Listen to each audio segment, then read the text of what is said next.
50 lira verdi. Şimdi bu demiri çıkarsa 100 lira alacak. Buyurun teyzeciğim. Noni ole hyvä.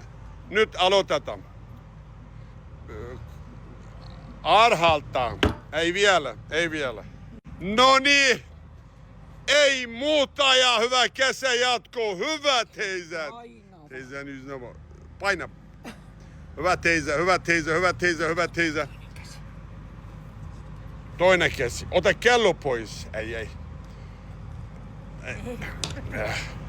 Odot, ei ole kiire. Teyze 50 lira verdi var ya, kalbi durdu. Hyvä.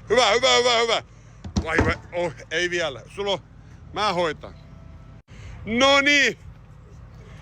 Yes. Jepa, yes.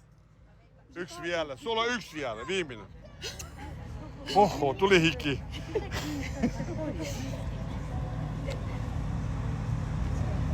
Kato millä... Yes! Kiitos. Kiitos sulle. Oho.